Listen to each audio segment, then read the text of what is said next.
Non, non, c'est pas bon.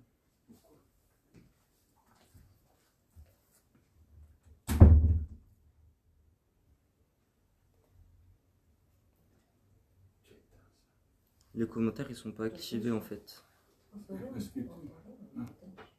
Ah si c'est bon. C'est bon?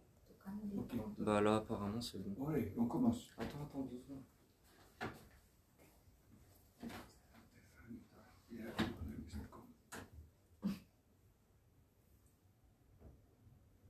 Je partage juste le lien en 30 secondes. Philippe, tu vas plus haut, plus haut, plus haut.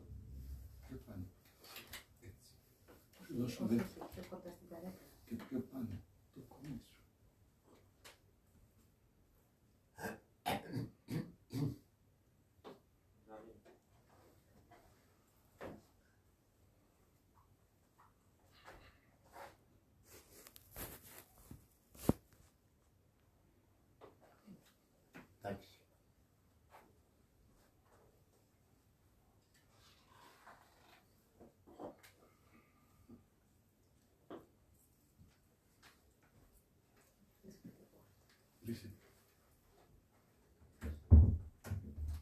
Kalispera σας, bonsoir.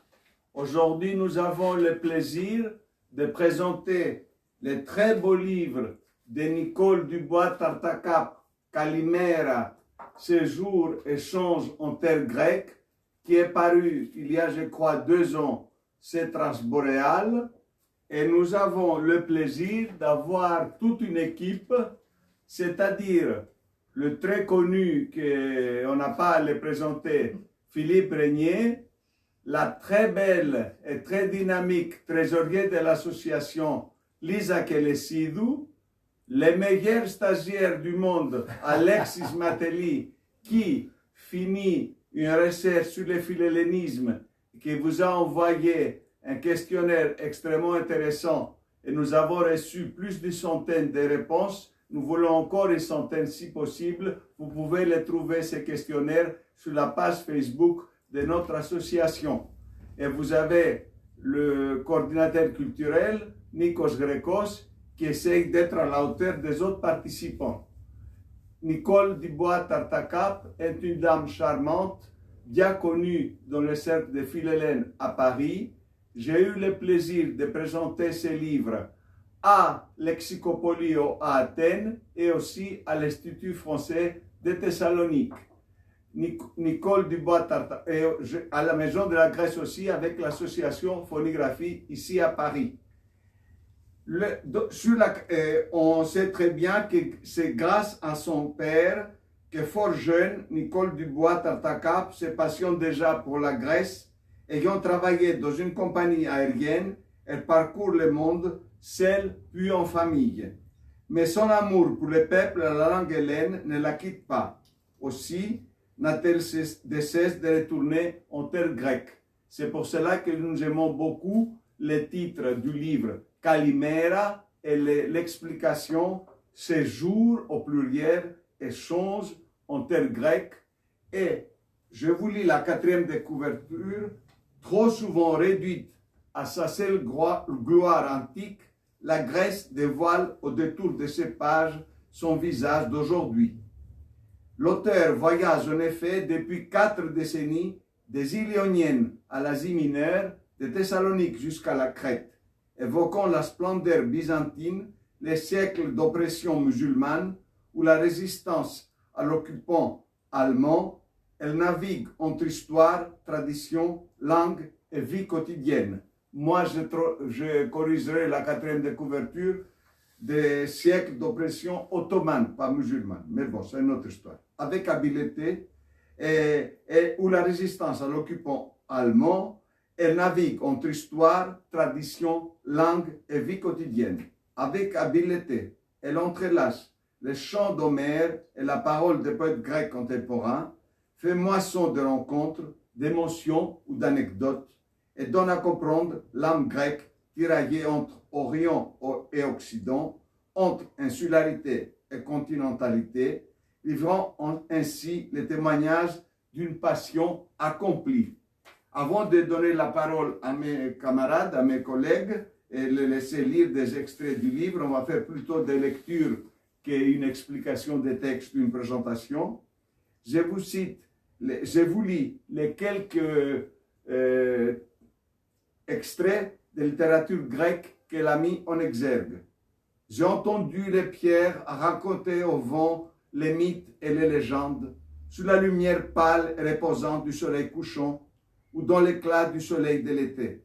Georges Séferis, je suis né à Olympie, réception du prix Nobel 1963. Et qu'ils nous disent rêveurs, mon ami, c'est qu'ils n'ont jamais compris avec quel métal, quelle pierre, quel sang, quelle lumière nous bâtissons, nous rêvons et nous chantons Odysseas Elitis, la mélancolie des légers, soleil 1er 1943, en pleine occupation allemande. Sur son visage, toute une vie, son regard, c'était un livre d'histoire. Ses rides aussi, son front et le reste. Si tu t'étais penché pour regarder avec une loupe, tu aurais pu voir la catastrophe de l'Asie mineure, la guerre civile, l'occupation, des trahisons, des marchandages, des traîtres et des héros, des mers, des océans, Byzance, les Codéi Lyonie, les rois pétrifiés, tout. Kostas Moursellas, Les enfants du Pirée, 2012, vous les trouvez aux éditions Kambourakis. Et je vous dis juste quelque chose encore au début, au prologue. De fait, l'essentiel du pays, 80% de sa superficie est constituée de montagnes et de maisons de pierre aux toits d'ardoise qui ne connaissent ni le bleu des volets ni le blanc de la chaux. Un mythe grec raconte que lorsque Dieu créa le monde, il distribua sur la surface du globe toute la terre disponible à l'aide d'un tamis. Quand tous les pays furent suffisamment pourvus, il jeta par-dessus son épaule les cailloux qui restaient. Ainsi fut créée la Grèce. Avant tout, la Grèce, ce sont des pierres. Et si l'on ne s'y ennuie pas une seconde, insiste Robert Dubois, c'est qu'il y a les Grecs avec leur lot de travers et des structures fossiles. Ils sont peut-être, ajoute-t-il, ce que l'Europe a créé, les plus fiers et les plus fins. Nous donnons la parole à notre ami Philippe Régnier. Bonsoir, moi je vais commencer par vous faire voir une photographie. C'est une photocopie, voilà, d'Égine bien évidemment. Ceux qui connaissent cette île vont reconnaître immédiatement l'entrée dans le port d'Égine. Et c'est le début du livre de Nicole. Je vais me permettre de l'appeler Nicole parce que je la connais suffisamment pour pas aller plus loin, disons. Je voudrais dire aussi que le livre de Nicole est rempli d'émotions et à la fois de lucidité. C'est un des rares livres qui parle de la Grèce avec une réelle émotion et une réelle lucidité. Ce n'est absolument pas un livre béat, comme il y en a eu beaucoup sur la Grèce. Je vais donc vous parler d'Égine parce que je partage avec Nicole cet amour pour cette île qui est d'abord et avant tout une île grecque avant d'être une île touristique comme beaucoup d'autres îles grecques.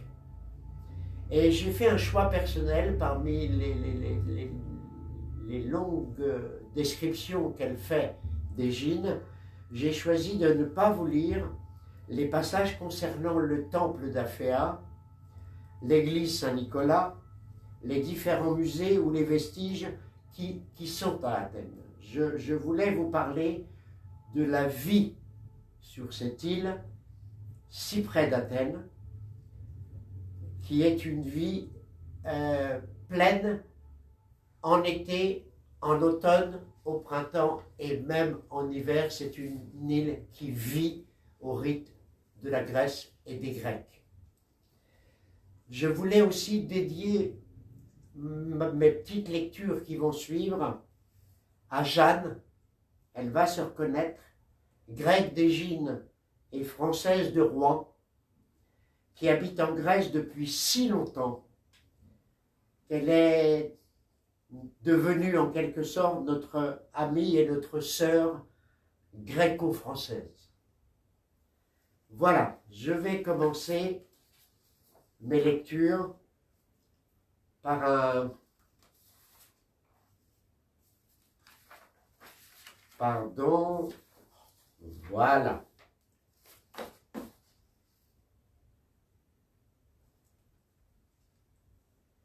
Du pont du bateau se voit se profiler au loin la cour du port et la coupole blanche de la chapelle Saint-Nicolas, au bout de la jetée.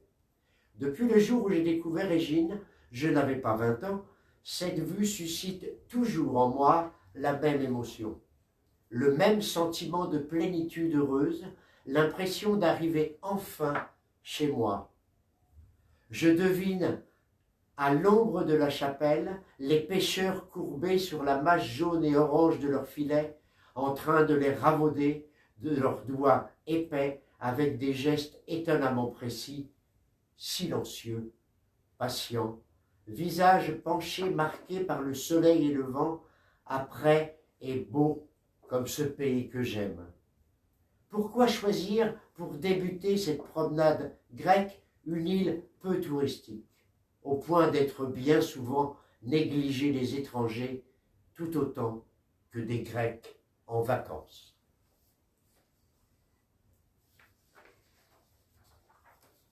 Nous arrivons au faubourg d'Égine et aux premières plantations de pistachiers. Des murets de pierres sèches délimitaient les parcelles de terrain au sol sableux, légèrement grisâtre, minutieusement sarclés et irrigués. La route étroite et sinueuse traversait des hameaux dispersés. Ici, un petit pont enjambait un cours d'eau asséché. Plus loin, une énième chapelle. Il y en a tant en Grèce, jusque dans le chaos des sommets rocailleux et déserts. Toit rond, bleu saphir, surmonté d'une croix blanche, se levait au creux d'un virage.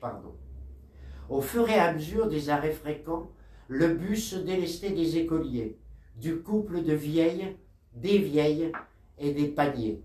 « Fille, vas-y !» criait le contrôleur. Le bus repartait, il descendait plus de voyageurs qu'il n'en montait. Nous avions maintenant dépassé le bourg de Messadros. Au loin, le mont Oros s'affaissait en pente douce vers la mer, bordée de yucca et d'énormes figuiers de Barbarie, dont les rameaux bardés d'épines, plats comme des raquettes, éclataient en une multitude de fleurs jaunes. La route dévoilait des paysages de collines plantées d'oliviers. Nous grimpions à présent à travers une forêt de pins. L'odeur de la résine envahit soudain l'espace. Plus tard, je trouvais cette odeur si caractéristique dans le Retsina, un vin qu'à ma connaissance, on ne produit qu'en Grèce, et certainement depuis l'Antiquité, lorsqu'on le conservait dans de grandes amphores dont on enduisait les parois de résine pour les rendre étanches. Plus tard, l'usage des tonneaux rendit ce procédé inutile, mais on prit l'habitude d'ajouter au mou quelques morceaux de gomme pour conserver au vin sa saveur particulière. Dans certaines tavernes, ce vin blanc sec est encore tiré au tonneau et servi dans des pichets d'aluminium rouges ou dorés. On en commande 1 kilo, un demi-kilo ou un quart de kilo, servi très frais. C'est un régal pour qui l'aime. Pour les autres, légion y compris parmi les Grecs, son goût plus ou moins prononcé de résine le rend proprement imbuvable. J'ai connu bon nombre de voyageurs relatait Edmond About, au milieu du XIXe siècle, qui rejetaient avec indignation leur première gorgée de vin résiné, et qui aimaient tout autant boire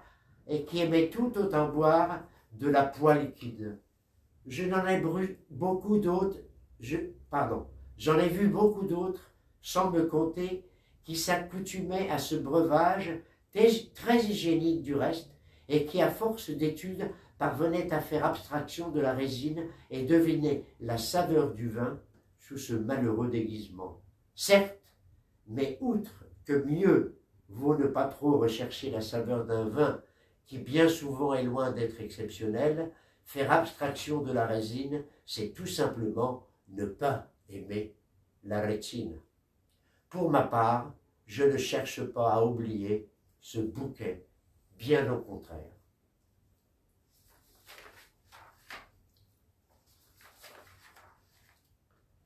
Dix siècles se sont écoulés depuis que les habitants ont déserté les rivages, lorsque le village d'Égine est choisi comme première capitale du nouvel État grec en 1828. La proximité de la mer, qui autrefois avait constitué une menace, est devenue un atout. Capodistria s'installe avec son gouvernement dans la tour rose Markellos, et partout sur le port surgissent les demeures à 1 ou 2 étages, souvent agrémentées de colonnes et d'escaliers de marbre. On orne les façades au ton pastel de balcons ou aux rambardes ouvragées, de frontons, de portiques. On avait frappé sur l'île la première monnaie de la Grèce antique. On y frappe alors les premières pièces de la Grèce indépendante. En quelques mois, la somnolente Égine a repris sa vie. Fébrile, elle résonne du bruit des travaux, et les derniers habitants d'Ia quittent définitivement leurs collines, non sans emporter avec eux les pierres de leur maison. On avait bien pris celles des anciens temples d'Apollon à Colonna pour reconstruire le port. Dans la ville abandonnée, cyprès, figuiers et oliviers reprennent possession des terrains en friche. Leurs racines rampent jusqu'au mur effondré du castro vénitien, s'infiltrent entre les pierres et se mêlent aux ruines.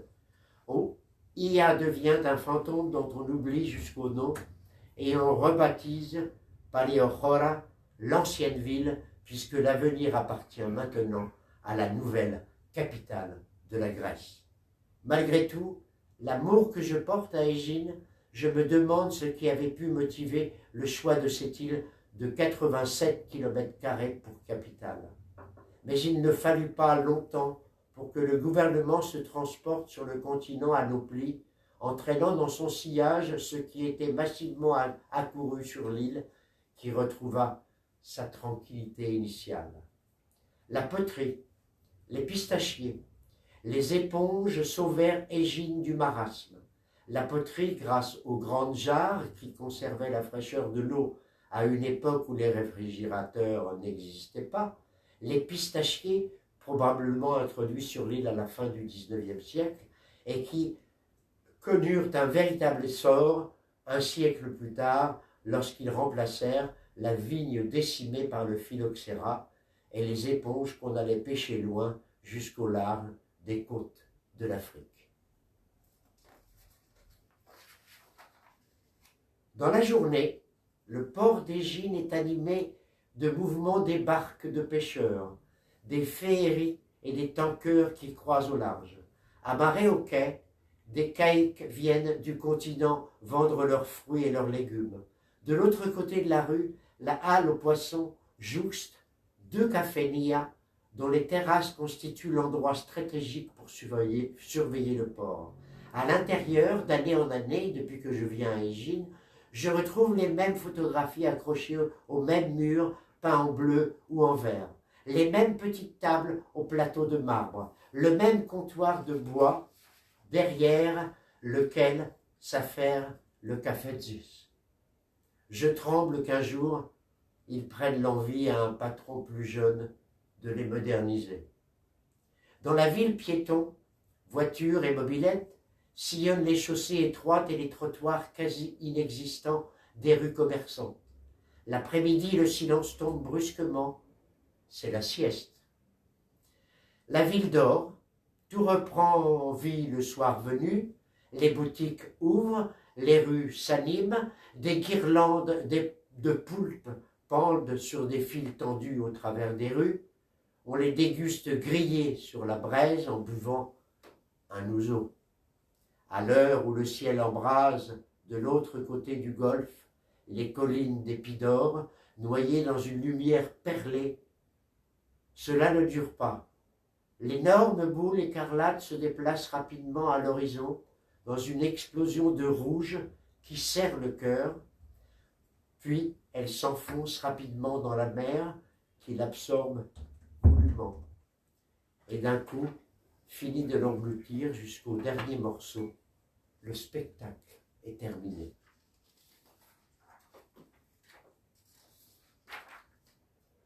Nous avons marché longtemps en pleine garrigue, sur des chemins pierreux mal tracés, d'où les arbres et l'ombre étaient quasiment absents.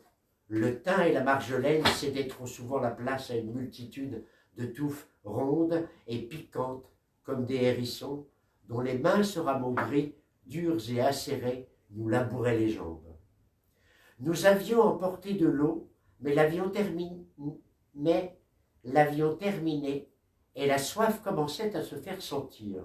De place en place, le sentier se perdait dans la végétation et les cailloux, et nous hésistions constamment sur la direction à prendre. C'est alors que sur ce plateau désert a surgi, venant, Dieu sait d'où, une femme vêtue de noir qui, sans que nous ayons échangé le moindre mot, en dehors d'un traditionnel calimera, nous a fait signe de la suivre.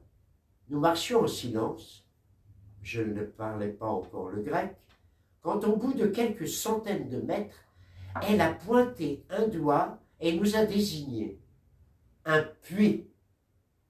Au milieu des rochers, en pleine montagne, il était là pour les bergers sans doute, et ce jour-là, grâce à cette femme, pour nous.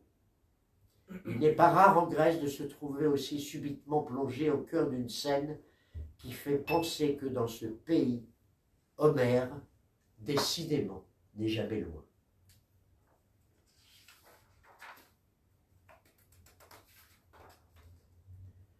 Lorsque j'ai découvert Égine, et que d'emblée j'ai éprouvé pour l'île cette attirance et cette tendresse qui ne m'ont jamais quitté, je n'ai pas déclaré, comme Jacques Charbonne le fit à propos de Spetses, que je ne voulais pas connaître d'autres îles.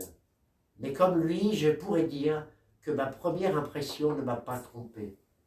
Nulle part ailleurs je n'ai trouvé dans un si petit périmètre un endroit qui allie autant de traces des épisodes importants de l'histoire. La Grèce, dans un paysage tout de douceur, offrant au printemps les couleurs délicates des asphodèles, des anémones, des agaves et des mauves, et mêlant aux platanes pourvoyeurs d'ombre les hauts troncs des puits odorants, au vert lustré des pistachiers, le scintillement argenté des oliviers noueux, à la masse sombre et élancée des cyprès, le feuillage léger des eucalyptus, ou encore à l'austérité des grands figuiers de Barbarie et la luxuriance des buissons de laurier rose. Ajoutez à cela la courbe des collines se détachant sur la silhouette de l'Oros, les sentiers et les villages perdus dans la montagne, et cette route m'a préférée peut-être. Ce fut longtemps un simple chemin qui part de la place d'Ayamarina et traverse un vallon verdoyant, couvert au printemps d'une multitude de fleurs, pour rejoindre quelques 2 kilomètres plus loin les hauts cyprès du petit cimetière de Messagros. Et puis il y a ceci. Égine fait partie des rares îles qui, ayant leur vie propre à l'écart du tourisme de masse, gardent l'hiver une activité certes plus réduite, mais dont beaucoup d'autres sont dépourvus. Ce terme de topos, qui peut aussi désigner la Grèce dans son ensemble, c'est au sens fort le lieu rassurant des racines. Sa vie durant, Nikos Kazantzakis garda avec lui une poignée de sa terre sauvage de Crète, que dans les moments difficiles, écrivait-il dans les lettres au Gréco, il serrait dans sa main avec une douceur, une tendresse et une reconnaissance inexprimables, et qu'il emporta avec lui dans sa dernière demeure. De ce topos, tout grec garde, s'il est amené à le quitter, et Dieu sait s'il est grec, peuples de migrants éparpillés de par le monde ont souvent été amenés à le faire, une nostalgie inextinguible. Nostalgie qui est ici un sentiment actif. On ne dit pas « j'ai la nostalgie de mon île », mais « je nostalgo, mon île ». Cette douleur face à l'impossible retour qu'accompagne souvent paradoxalement un puissant désir d'ailleurs, et même cette douleur du retour, c'est le nostos de l'Odyssée. Il m'apparaît comme l'un des fondements de l'âme grecque. Merci Nicole pour ces très belles pages sur cette très belle île d'Égine. Vous voyez que Philippe Régnier ne peut pas faire plus bref pour exprimer sa grande passion pour Égine et son admiration, que je partage d'ailleurs, pour Nicole Dubois, qui exprime toute sa ferveur pour l'Égine, tout en pensant aux gens qui aiment d'autres îles. C'est la grande qualité de ces livres. Chaque ligne, elle est écrite avec la pensée vers les gens qui peut-être ne sont pas d'accord. Je voulais juste vous dire que je partage avec elle et vous montrer deux de très rares céramiques de Mesa Grosse qui montraient la beauté énorme à Égine de les céramiques d'Égine, les stamnes, les cruches qui rigolent toujours mes élèves quand je parle de chansons grecques, qui par exemple, il y a une chanson qui dit à une belle femme, tu es ma cruche qui me rafraîchit l'été. Vous imaginez en français, ça passe pas la traduction pour la phrase bien connue, mais on pense toujours à Égine, à toute cette histoire, et on voit l'énorme érudition qui est là, Nicole, dans son livre, mais c'est une érudition humble, une vraie érudition. C'est ce qu'on avait dit à Athènes, la différence entre une personne érudite qui étale ses connaissances, la différence d'une personne cultivée qui a vraiment l'humilité de ses connaissances. Moi qui est un Athénien des souches, oui, par 3 générations, mes parents sont nés au Pirée, mais on a des gens qui viennent d'Athènes, qui est assez, comme je souffre un peu de parisianisme aigu, d'athénocratie un peu débordante. J'ai trouvé la même passion sur les pages sur Athènes. Je partagerai cette passion, ces lectures avec ma grande amie Lisa Kelesidou. Et je commence. Une circulation dense, une pollution prisonnière de 4 collines postées en sentinelle autour de la ville, augmentée l'été d'une chaleur souvent caliculaire, du bruit, de la poussière, un mélange de monuments datant de l'Antiquité, rares, et d'immeubles au béton, nombreux, enserrant parfois une minuscule chapelle orthodoxe, des rues ternes et sans charme, juxtant quelques belles échappées, des faiblandiers et des boutiques de luxe, un village au milieu de la ville, Plaka. Et plus loin, dans le même chapitre sur Athènes, Athènes n'est pas un aristocrate. Peu lui importe de paraître. Elle vit, s'adapte, se bricole. C'est une roturière qui affiche le béton avec des involtures. Et tant pis si on ne sait pas voir. Dans la cohue de Monastiraki, les saisissants télescopages architectural qui, d'un seul regard, balayant 2 millénaires et demi d'histoire, permet d'englober la mosquée ottomane de Distarakis, les colonnes de marbre de l'agora romaine, les façades néoclassiques d'une demeure bourgeoise ou de la gare, la coupole d'une église byzantine du Xe siècle et au loin, fermant l'horizon, le rocher de l'acropole surmonté du Parthénon. Du Parthénon, permettez-moi une petite remarque dont la grande polémique est le fait qu'ils ont créé un grand couloir cimenté pour les handicapés au début et maintenant c'est pour les défilés des modes qui vont commencer le mois prochain. Du temps de Chateaubriand, lorsqu'on tournait les dos au rocher sacré, on apercevait devant soi une longue route poudreuse terminée par un petit village. Je ferme les yeux, j'imagine cette poussière et cette route où quelques paysans montés sur leurs ânes trottent vers les villages d'Athènes, opprimés par des gros pachas, comme il dit Chateaubriand. Il y a peu de temps encore. Je rouvre les yeux et j'ai devant moi une ville énorme qui a poussé trop vite en une succession de crises auxquelles elle n'était pas préparée, pas plus qu'à son rôle de capitale d'ailleurs. Nicole, elle nous a expliqué à la librairie Lexicopoli à Athènes qu'elle a voulu écrire ce livre pour défendre la Grèce au moment de la grande crise, quand il y a eu beaucoup d'articles dans la presse européenne accusant les Grecs de tous les mots MAUX. Je donne la parole à Lisa. Tous événements, qu'ils soient d'ordre politique ou économique, ont façonné Athènes. Dans un jeune État lui-même en construction, la ville a dû constamment s'adapter dans l'urgence et dans une absence quasi totale de règles. Et comme le peuple grec est par essence onérose, riche, astucieux, inventif, et l'État trop souvent défaillant, l'un expliquant peut-être l'autre, Athènes s'est adaptée en inventant des solutions inédites.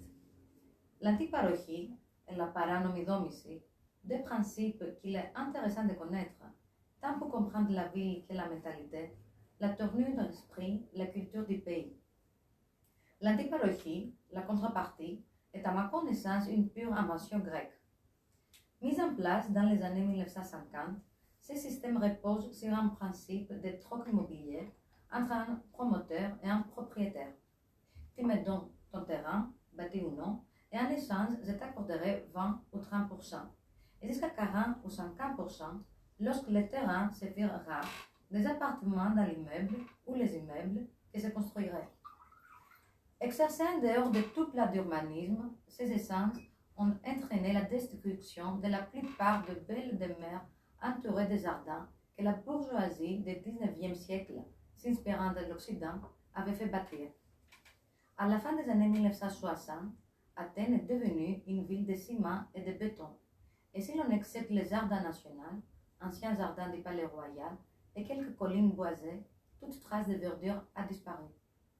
Pourtant, l'antiparochie a fait également de la Grèce l'un des pays d'Europe qui compte le plus grand nombre d'habitants pleinement propriétaires. Notons toutefois que l'avantage de posséder plusieurs appartements est devenu, dans la période de crise que traverse la Grèce depuis 2009, une source de problèmes. Le prix des loyers n'a cessé de chuter, il reste bien souvent impayé, et dans le même temps, les charges et les taxes, dont celles d'habitation, n'ont cessé d'augmenter. De nombreux propriétaires, par ailleurs au chômage ou dont les retraites ont été considérablement diminuées, ne peuvent plus s'en acquitter et se voient contraints de vendre leurs biens, souvent à bas prix, aux rares acheteurs qui se présentent, lorsqu'ils se présentent. J'ouvre une parenthèse à propos de la crise en même temps que je referme l'été grec de Jacques Lacarrière, maintes fois relu, après avoir relevé ce qui suit. La Grèce paiera jusqu'à nos jours, et elle paie en ce moment même où j'écris. Nous étions en 1976, de n'avoir pu se libérer entièrement elle-même des Turcs, car désormais installés dans la place, les puissances ne les quitteront plus. Et un peu plus loin, le peuple grec, sans ses omis, sans ses oubliés dans tous les règlements, constitutions, interventions et ingérences qui pourtant ne parlent que de lui. 40 ans plus tard, l'analyse tient toujours. L'absence de catastrophe et la construction illégale, mais autorisée, paranomidόμηση, qui en découle constituent le deuxième élément important de l'urbanisme grec. Les Grecs ont même inventé un mot, l'anomia, pour qualifier ce non-respect des lois rendues légales par l'usage. L'illégal, légal, en quelque sorte. Ainsi s'est développée sans permis l'édification de maisons ou de bâtiments sur des parcelles de terrain souvent non constructibles, dont on ne sait pas toujours précisément à qui ils appartiennent. Certaines sont propriétés de l'État, qui lors de sa création laissa des particuliers utiliser et faire fructifier des terrains nationaux en friche. Chacun, État exploitant, y trouvait son compte, mais les années passant, ces dernières finirent par oublier qu'ils n'étaient pas propriétaires de leurs parcelles. Tout naturellement, ils y construisirent des maisons sans juger nécessaire d'en référer à quiconque. Le temps passa. Les pères léguèrent leurs biens aux fils qui les léguèrent à leurs enfants. Ici comme ailleurs, le clientélisme est l'une des constantes de la vie grecque. Les hommes politiques, tout régime confondu, fermèrent les yeux sur ce que nous appellerons des arrangements avec la loi. Laxisme passe droit contre les voix des électeurs. Il s'agit finalement, là encore, d'une histoire de troc. Aujourd'hui, tout reste à faire en matière d'urbanisme, à commencer par l'établissement d'un cadastre. Tâche colossale, si l'on considère l'imbroglio de vagues titres émis, selon les régions et les époques, par les Ottomans ou les Vénitiens, d'appartements troqués contre des terrains, et même parfois pris illégalement depuis des décennies sur des propriétés de l'État. En 2004, pour les Jeux olympiques, Athènes s'est dotée d'un métro attendu depuis des dizaines d'années. Les maisons néoclassiques qui avaient survécu à l'antiparochie ont été rénovées. Une humble promenade piétonne a été créée autour de l'acropole. Bref, Athènes a fait peau neuve. Mais façonnée par une histoire mouvementée et chaotique, elle reste une ville à part. Pourtant, si l'on accepte de dépasser la première impression, pour peu qu'on aille vers elle sans a priori et qu'on se laisse imprégner par son atmosphère, on finit, malgré les néphos, le béton, la circulation, la poussière, la chaleur des étés, les bruits et les désordres qui la caractérisent, par aimer et s'attacher profondément à cette drôle de cité violette, ainsi que l'a qualifiée Aggelos Terzakis dans l'un de ses romans. Vous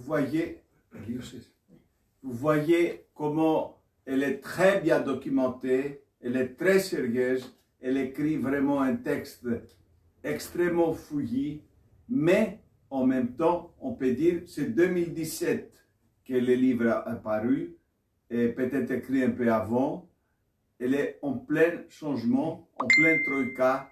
Toute la discussion qu'on a eue à la suite est vraiment, elle nous incite à réfléchir, à chercher, à essayer de se documenter. C'est vraiment un livre, j'aurais pu dire, le prototype livre anti-guide bleu.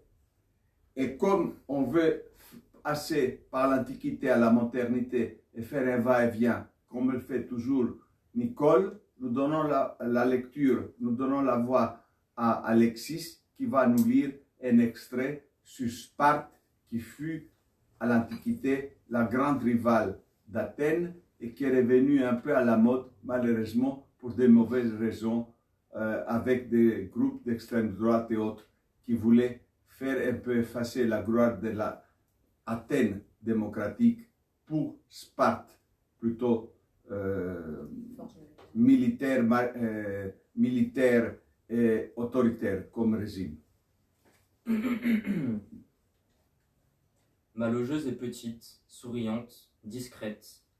70 ans peut-être, un peu moins, un peu plus. Le visage est ridé, mais il est resté jeune, du moins dans l'expression et dans la vivacité du regard.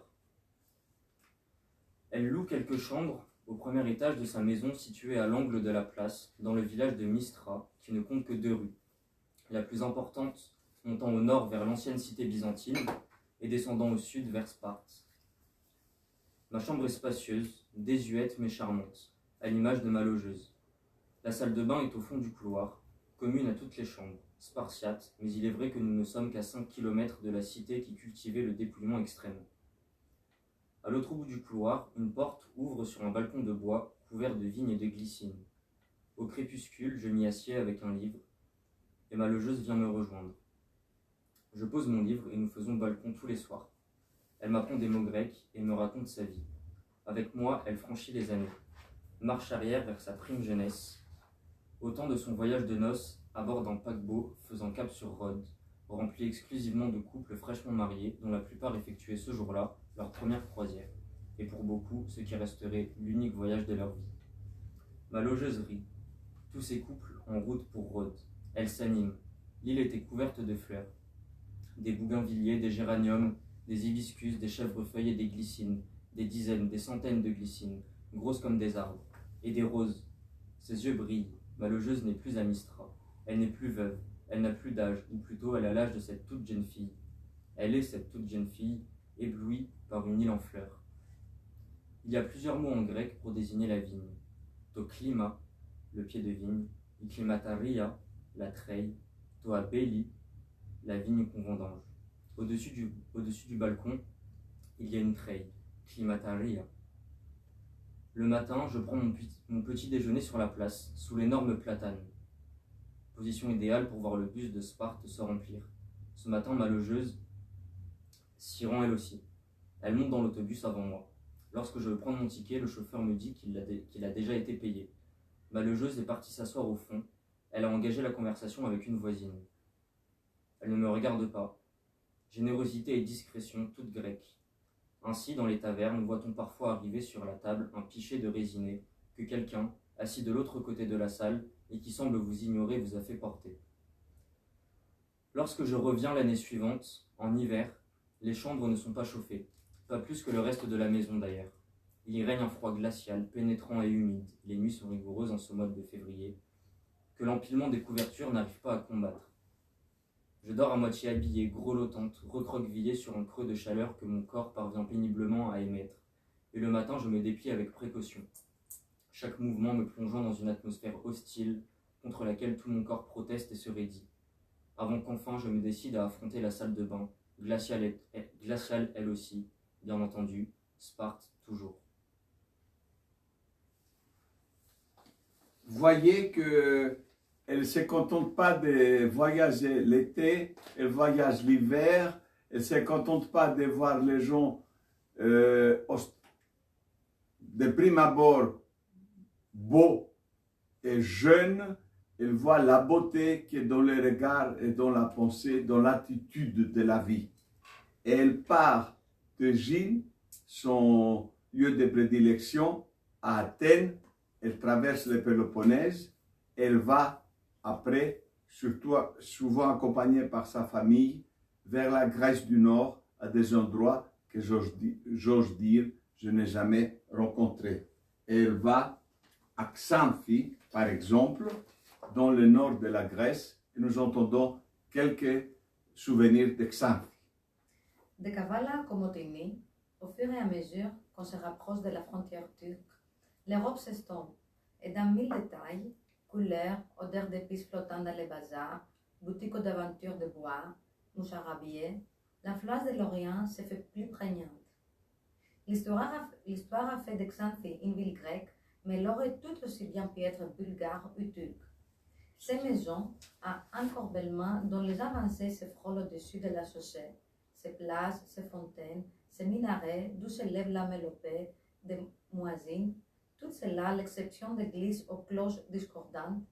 Les cloches orthodoxes sont jouées pour le rythme et non pour la note, pour être situées de l'autre côté de la frontière. Xanthi se serait alors appelée Iskese ou Sketsa, mais en 1923, une simple ligne tracée sur une carte a disloqué un univers homogène, la Thrace, en trois entités distinctes, bulgare, turque et grecque, faisant basculer Xanthi du côté de la Grèce. Exempté, comme les Grecs d'Istanbul, de l'essence des populations imposée par le traité de Lausanne, les musulmans de Thrace, qui constituent aujourd'hui le tiers de la population turque intégrée à la Grèce avant la création de la Turquie laïque, et resté de ce fait, constate Georges Prevelakis, très traditionnaliste, mais aussi minorité dans la minorité. Pomake et Rome, ces derniers étant chrétiens dans les autres régions de Grèce, se virent accorder le droit d'exercer librement leur religion. C'est ainsi que Xanthi, au carillon de clocher, répond la dame, lancée du haut des minarets, et la religion détermine aussi bien les quartiers où l'on vit que les marchés que l'on fréquente, chrétiens ou musulmans. J'aime cette ville perdue dans les montagnes, ce mélange palpable de coutumes, de religions, d'architecture, de culture. Mais il faudrait, pour appréhender réellement la région, entrer en contact avec les minorités turques, Rom ou Pomake, ce qui n'est pas chose facile, à plus forte raison lorsqu'on est de passage. On peut dire que quand même, elle ose écrire différemment parce qu'elle est une Française, elle publie en France, et si on traduit les livres en Grèce, peut-être on ne pourrait pas parler des minorités turques qui n'est pas reconnue par des traités internationaux, et on peut dire minorité musulmane. C'est des citoyens grecs qui parfois ils n'étaient pas aussi bien traités. Mais tout cela, c'est très intéressant. Ça nourrit la discussion, ça nous fait chercher, ça nous fait apprendre. C'est vraiment un livre de travail, un livre d'appel à la réflexion. Je crois que son travail de formatrice pendant des années de la culture générale, qui parfois fait vraiment défaut de nos jours, est vraiment la qualité première de ce livre que j'aime et qui m'émeut énormément. Et c'est le travail, je l'ai dit et je le réponds, le travail essentiel et important de notre ami Alexis Mateli sur la notion de philhellénisme depuis le 19e siècle jusqu'à nos jours. Nicole est l'exemple type du philhellène averti du 21e siècle, du philhellène qui est un visiteur, qui est un périigitis, qui va en Grèce pour apprendre, pour voir, pour parler, les citoyens qui participent à la vie de la cité dans son propre pays et dans tous les pays où il visite. Et je le vois ça parce que ces livres, c'est aussi sa structure, comment il est construit. Il y a les chapitres principaux et des petits textes intercalaires, fouillés d'anecdotes. Et entre autres, il dit « Mon mari et moi », des anecdotes contre courant, des anecdotes contre les stéréotypes. Mon mari et moi avons beaucoup parcouru la Grèce, en voiture individuelle aussi. Contrairement à une idée reçue, les routes sont bonnes, les conducteurs sont attentifs et roulent prudemment. Les camions se déportent à droite et indiquent les moments propices pour les dépasser. Les coups de klaxon en dehors des villes sont plus utilisés pour dire « Je suis là » que pour vous agresser. Je sais qu'on s'étonnera de lire de tels propos. Il ne s'agit pourtant pas d'indulgence, mais d'une réalité que nous avons constatée sur près de 4000 km de routes presque exclusivement secondaires et souvent des routes montagneuses. Je ne parle pas de la conduite en ville, un peu plus nerveuse, et dont certaines règles peuvent surprendre. Ainsi en Grèce, ou tout moins à Athènes, il semble qu'on passe au feu orange. C'est très drôle, c'est moi qui lis sur la circulation qui n'a même pas le permis. Alors je ne dis pas qu'il arrive de passer à l'orange, je dis que manifestement on doit le faire. Je l'ai compris à bord d'un taxi qui venait de piler, manquant emboutir la voiture qui le précédait. Jusque-là placide, le bonhomme s'est déchaîné. Sa bouche ne semblait pas assez grande pour contenir toutes les insultes qu'il adressait à une jeune conductrice de toute évidence fautive. « Que fais-tu » roulait-il. On tutoie facilement en Grèce, à plus forte raison qu'on s'énerve. « Pourquoi es-tu arrêté ?»« Mais parce que le fait était orange. »« Et alors, tu te l'arrêtes à l'orange ?»« Oui, évidemment. »« Comment ça, évidemment ?»« Je vis en Allemagne. Là-bas, ne passe pas à l'orange. » Fureur redoublée du chauffeur. « Mais si tu n'es pas en Allemagne, tu es en Grèce. En Grèce, on passe à l'orange. Ne recommence jamais ça. La prochaine fois, je te tue. » Plus on voyage, plus on apprend qu'aucune règle n'est universelle. Je répète cette phrase. Plus on voyage, plus on apprend qu'aucune règle n'est universelle. Ça me rappelle les strongo-anarchistes du quartier Exarchia. Les racistes doivent être condamnés à voyager beaucoup à travers le monde. Je vais juste prendre un tout petit peu la parole par rapport au taxi en Grèce, pardon. Je connais plein de gens qui ont peur de prendre le taxi en Grèce. Moi, je peux vous le dire, vous le certifier. J'ai aussi appris le grec en prenant le taxi parce que c'est pas comme à Paris. Tous les taxistes parlent et vous parlent même beaucoup. Donc, j'ai appris beaucoup d'argot parce qu'ils s'engueulent entre eux, ils engueulent les gens comme tout à l'heure, le passage à l'orange, etc., etc.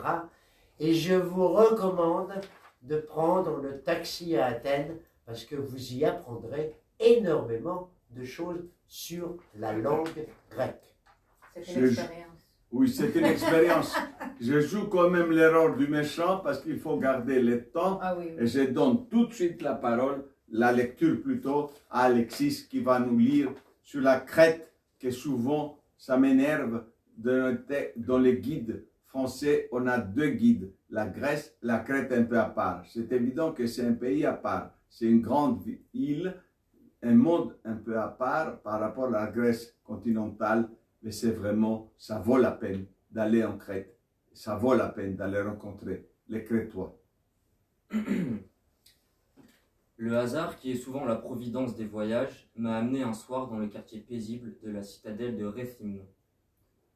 Au bas d'une rue en pente, quelques grands-mères prenaient le frais devant leur porte à l'ombre d'un grenadier au feuillage touffu, brillant, dont les gros fruits illustrés, rouge-orangé, pendaient comme des lampions.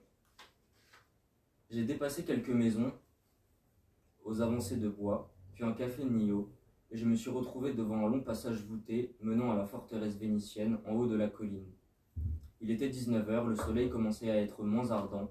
J'ai gravi sans hâte un chemin pierreux et j'ai découvert l'immensité d'une esplanade de terre battue qui dominait la mer, entourée de remparts et de hauts pins parasols. Ce vaste terre-plein couleur de sable qui s'étendait devant moi, ponctué çà et là de quelques rares palmiers, c'était soudain le désert des Tartares, balayé par le vent, dans la solitude aride, son silence et son attente immobile. De terre, de pierre et de sable, épousant la couleur du sol, la mosquée Ibrahim Han élève dans cet espace nu la pureté de ses lignes, la perfection de ses volumes. Un cube de pierre percé d'une porte centrale et de deux fenêtres, flanqué d'un escalier et surmonté d'une coupole absolument lisse, d'un galbe admirable.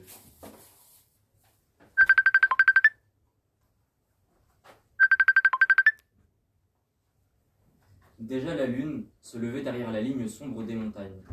Au bruit du vent se mêlait celui des vagues, qui se brisaient au pied des remparts. De la mosquée s'échappait le son ténu d'un luth, seule trace d'une présence humaine.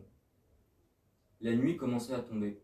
La coupole de la mosquée se détachait, d'un blanc rosé, sur un ciel de plomb.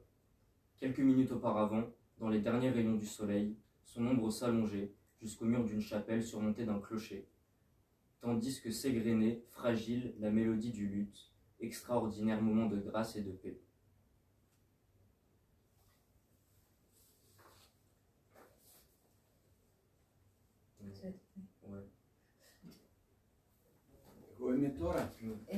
Non, c'était la présentation de Caïmos. Alors, combien de fois notre ami, notre sublime ami Nicole nous parle des termes grecs intraduisibles. Nous avons marre, moi j'en ai marre, si je peux le dire ouvertement comme ça, de pseudolinguistes qui nous disent la Grèce, le grec c'est la langue du concept et nous parlent de mots qui viennent à travers la Renaissance dans les langues européennes. Il vaut mieux parler de langues nouvelles, des mots importants comme philotimo, levendis, palikari, kaimos. Je donne la parole à notre amie Lisa qui va nous parler de kaimos. Sur la rive turque, j'ai visité, non loin de Fès, au-dessus de la petite ville de Selçuk, l'ancien village grec de Sérens. Lorsque j'y étais, hors saison touristique, le riz était presque désert. Seule une femme s'y hâtait, jupe longue, cheveux couverts d'un foulard coloré, si semblable aux femmes grecques qui avaient autrefois parcouru ces mêmes chemins. Était-ce le temps gris, la montagne, enveloppée de brume, les silences qui régnaient et les autres maisons blanches typiques des Balkans, dont certaines étaient à moitié en roi? Ou était-ce de savoir d'ici avaient vécu des familles qui, du jour au lendemain, avaient tout quitté sans espoir de retour, alors que d'autres familles, turques cette fois, en provenance de Salonique, de Kavala ou de Scythia, allaient gommer d'un coup, par leur simple présence et sans même le vouloir, toute trace de leur existence antérieure. Plus net encore que les souvenirs du village, de la montagne environnante couverte de forêts, de ces deux églises abandonnées et de la mosquée, est restée en moi l'empreinte de la tristesse vague qui planait sur le village de Sérens. Une tristesse de brume, le kaimos, ce serment du cœur fait d'angoisse et d'un chagrin qui nous attend au plus profond de l'âme. J'ai voulu savoir ce qu'étaient devenus les Grecs de Sérens. L'exode les amenait dans un village nommé Stoupi, au sud de Thessalonique, non loin de la mer. Le berger turc qui habitait ce pays ont été contraints, eux aussi, de partir. Je ne sais où leur exode les a menés, mais les Grecs de Cyrence débaptisèrent ce pays pour l'appeler Néa Éphésos, la nouvelle Éphèse. Tout cela dans un grand jeu d'essais musicaux de part et d'autre de la mer Égée. Mais ici, il ne s'agissait pas d'un jeu. Et nous avons, je peux juste compléter avec une anecdote. Odyssée Périple et Découverte est une association proche de Synergie, proche de Phonographie, proche de Diction, proche de la communauté hellénique, qui a organisé beaucoup de voyages. Je me rappellerai toute ma vie la vidéo avec Yorgos Kostakiotis, qui était avec ses élèves en Asie mineure, et ils ont rencontré de musulmans chassés des Crêtes avec l'essence des populations qui parlaient en grec, les larmes aux yeux avec les Français qui apprenaient le grec. On va aller plus loin. Excusez-moi. On a voulu faire honneur à notre ami Nicole en mangeant des pistaches de gin et j'ai été trop de bonheur, ça tue un peu la gorge. On va voir. Elle est allée à Kos, d'où elle est passée à Bodrum et à Éphèse. Je vais vous dire juste lire quelques lignes sur Éphèse. On va finir bientôt. On a passé un peu le temps. Dans 5 minutes, on aura fini. L'île fait partie de ces lieux, l'île de Kos. Comme Alexandrie, Izmir ou Thessalonique, on a toute la discussion de l'hellénisme hors Grèce, hors État grec, hors territoire grec. On entend juxtaposer une mosaïque de peuples. Lefteris, c'est son grand ami qui vit maintenant à Égine, il est originaire d'Écosse, qui a fait le grand cadeau à Nicole, a publié un petit fascicule, Égine de Nicole, en grec, qui a distribué aux habitants à Égine, qui ont très chaleureusement accueilli les passes de Nicole sur leur île. Lefteris alors se rappelle avec nostalgie l'époque où se côtoyaient Italiens, Juifs et Turcs, où se mélangeaient les parfums de leur cuisine, où toutes les religions avaient leur lieu de culte, église, synagogue ou mosquée, où chacun connaissait les rites de l'autre et y participait souvent. Ce monde-là n'est pas si loin de nous, mais il n'existe plus. Pourtant, les souvenirs de cette île, depuis toujours cosmopolite, planent encore sur les chaos des chapiteaux et des colonnes gisant dans les herbes folles en plein cœur de la ville, vestiges hellénistiques et romains, de l'agora antique et d'une ancienne basilique chrétienne, endroit étrange et plein de charme, particulièrement le soir, lorsqu'allument les bougies sur les tables de taverne alignées le long du site archéologique que les Italiens, avec l'essence esthétique qui les caractérise, ont voulu conserver intacte. Il flotte ce souvenir sur la citadelle vénitienne qui domine les ports, sur les minarets s'élançant au-dessus des bosquets, sur le bulbe d'une ancienne mosquée ou d'un bain turc. Il est là, sur la petite place du Platane, dont l'ombre aurait jadis protégé Hippocrate, dans la fontaine hexagonale recouverte d'un toit rond, heureux mélange des piliers aux chapiteaux corinthiens improntés à quelques vestiges antiques,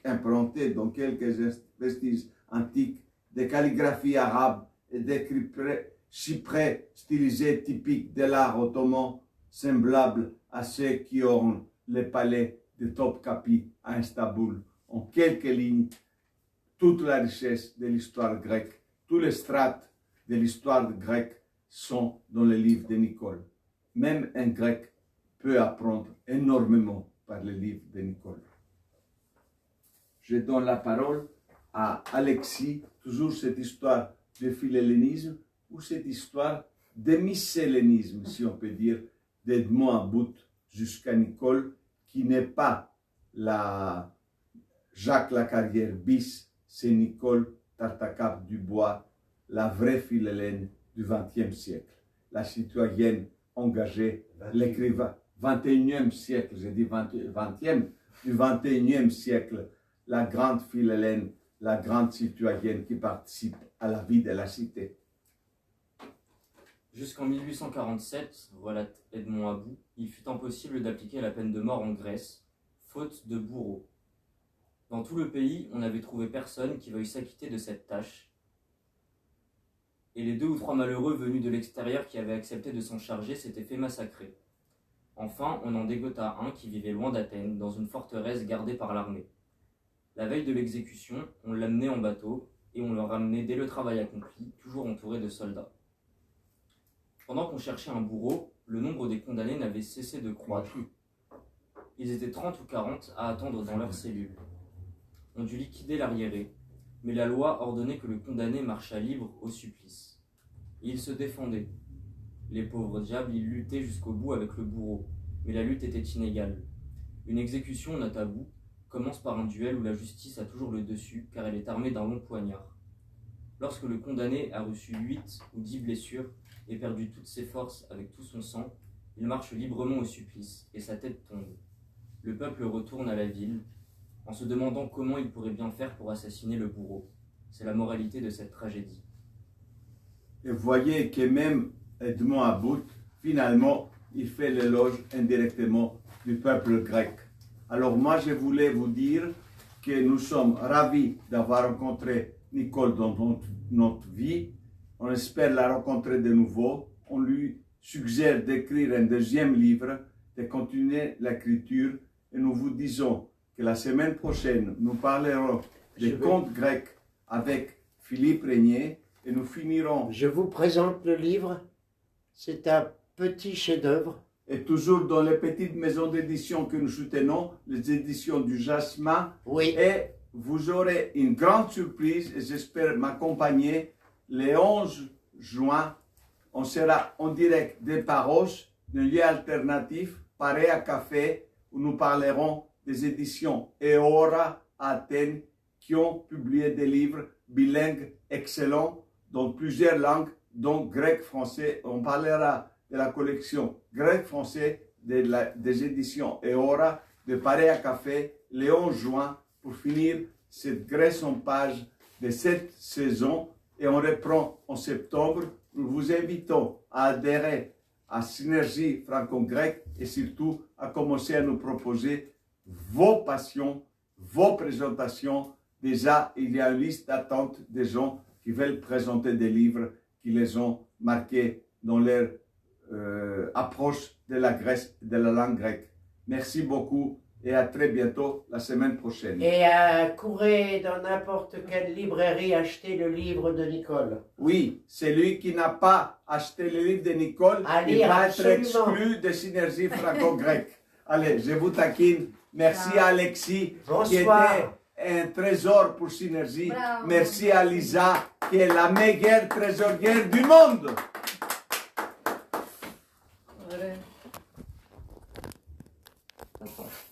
Ferme-le.